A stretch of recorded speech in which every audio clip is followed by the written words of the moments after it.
ವಿಧಾನ ಪರಿಷತ್ನ ಹಂಗಾಮಿ ಸಭಾಪತಿ ಪುಟ್ಟಣ್ಣ ಅವರು ಕಲಾಪವನ್ನು ನಡೆಸಿದರು. ಕಲಾಪ ಆರಂಭವಾಗುತ್ತಿದ್ದಂತೆ ಇತ್ತೀಚೆಗೆ ನಿಧನರಾದ ಗಣ್ಯರಿಗೆ ಸಂತಾಪ ಸೂಚಿಸಲಾಯಿತು. ದಿವಂಗತ ಡಿ ಸುಧಾಕರ್, ವಿಧಾನ ಪರಿಷತ್ ಮಾಜಿ ಸದಸ್ಯ ರಾಮಚಂದ್ರೇಗೌಡ, ಗಾಯಕಿಯರಾದ ಆಶಾ ಭೋಸ್ಲೆ, ಎಸ್ ಜಾನಕಿ ಸೇರಿದಂತೆ ಇತರೆ ಗಣ್ಯರಿಗೆ ಸಂತಾಪ ಸೂಚಿಸಲಾಯಿತು.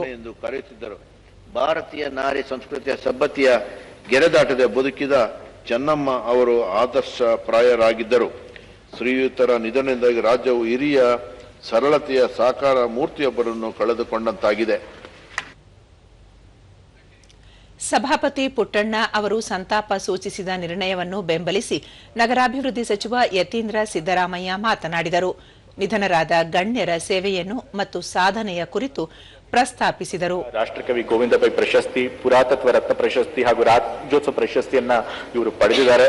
ಇವರ ಒಂದು ನಿಧನದಿಂದಾಗಿ ರಾಷ್ಟ್ರಕ್ಕೆ ಒಬ್ಬ ನಾಣ್ಯ ತಜ್ಞರನ್ನ ನಾವು ಕಳ್ಕೊಂಡಂಗಾಗಿದೆ. ಹಾಗಾಗಿ ಇವರ ಆತ್ಮಕ್ಕೂ ಕೂಡ ಶಾಂತಿ ಸಿಗಲಿ ಅಂತ ಹೇಳಿ ನಾನು ಇಲ್ಲಿ ಪ್ರಾರ್ಥನೆ ಮಾಡ್ತಾ ಇದ್ದೇನೆ.